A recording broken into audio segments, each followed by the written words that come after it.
उपाध्याय सरस्वती विद्या मंदिर inter college UP board Lakhimpur Kheri. विषय हिंदी। हिंदी विषय में कक्षा 10 के छात्र आज पढ़ेंगे सुमित्रानंदन पंत का जीवन परिचय। सबसे पहले जीवन परिचय। प्रकृति के सुकुमार कवि कहे जाने वाले सुमित्रानंदन पंत जी का जन्म 1900 ईस्वी में अल्मोड़ा के निकट कौसानी ग्राम में हुआ था। इनके जन्म के 6 घंटे बाद ही इनकी माता का देहांत हो गया। इनका लालन पालन प्रकृति की गोद में हुआ। पंत जी की प्रारंभिक शिक्षा कौसानी की पाठशाला में हुई। हाई स्कूल की परीक्षा वाराणसी से पास करके प्रयाग में मेयो सेंट्रल कॉलेज में दाखिला लिया। सन 1919 ईस्वी में पंत जी ने अपने मंझले भाई के साथ बनारस चले आए। यहाँ पर इन्होंने क्वींस कॉलेज में शिक्षा प्राप्त की। यहीं पर इनका परिचय सरोजिनी नायडू तथा रवीन्द्रनाथ ठाकुर से हुआ। इनसे प्रभावित होकर इन्होंने साहित्य साधना प्रारंभ कर दी। इन्होंने अपना नाम गोसाई दत्त से बदलकर सुमित्रानंदन पंत रख लिया। कई सम्मान प्राप्त करते हुए सरस्वती के इस पुजारी ने 28 दिसंबर 1977 ईस्वी को इस भौतिक संसार से सदैव के लिए विदा ले ली। ये आपका जीवन परिचय है। अब इसके बाद में हम पढ़ेंगे साहित्यिक परिचय। सुमित्रानंदन पंत छायावादी युग के महान कवियों में से एक थे। 7 वर्ष की अल्प आयु से ही इन्होंने कविताएं लिखनी प्रारंभ कर दी थीं। गिरजा का घंटा इनकी प्रथम रचना है। इनके काव्य जीवन का आरंभ प्रकृति चित्रण से हुआ। इनके प्रकृति एवं मानवीय भावों के चित्रण में कल्पना एवं भावों की सुकुमार कोमलता के दर्शन होते हैं। इसी कारण इन्हें प्रकृति का सुकुमार एवं कोमल भावनाओं से युक्त कवि कहा जाता है। अब इनकी भाषा शैली। पंत जी की भाषा खड़ी बोली का कोमलतम रूप है। पंत जी शैली बंगला और अंग्रेजी के कवियों से प्रभावित होकर गीतात्मक मुक्तक शैली है। पंत जी की शैली बंगला और अंग्रेजी के कवियों से प्रभावित होकर गीतात्मक मुक्तक शैली है। पंत जी ने खड़ी बोली को ब्रज भाषा जैसा माधुर्य प्रदान किया। अब पंत जी की इसमें है प्रमुख रचनाएं।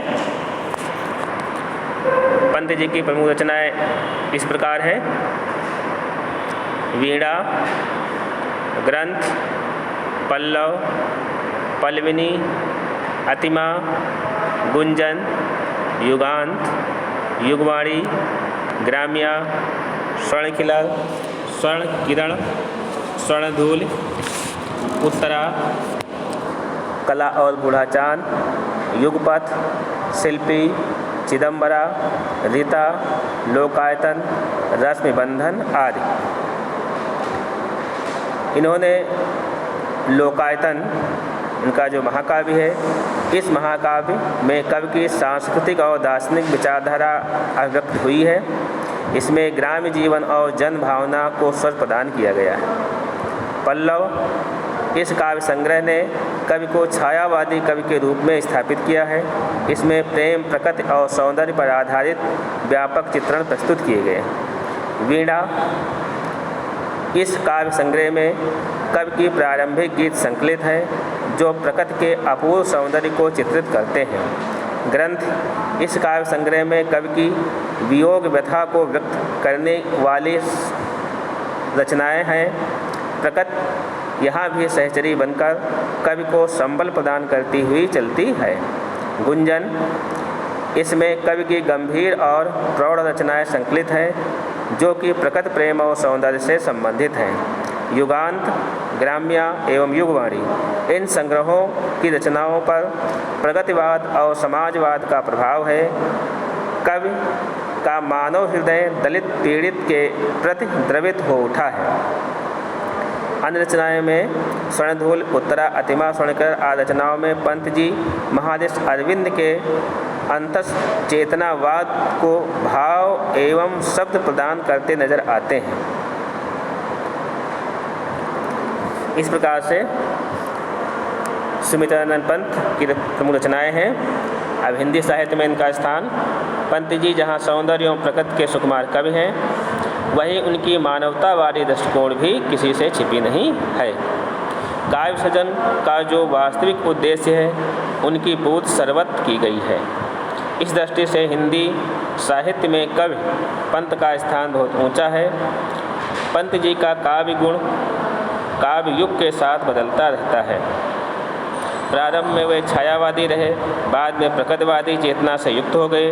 कालांतर में उनकी कविता अरविंद दर्शन से प्रभावित हुई तथा तत्पश्चात वे मानवतावादी रचनाएं लिखने लगे।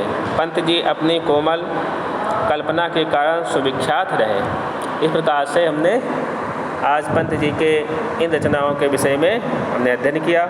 हिंदी साहित्य में उनका स्थान, उनका जीवन परिचय, उनका साहित्यिक परिचय, उनकी भाषा शैली इत्यादि पर हमने चित्रण किया।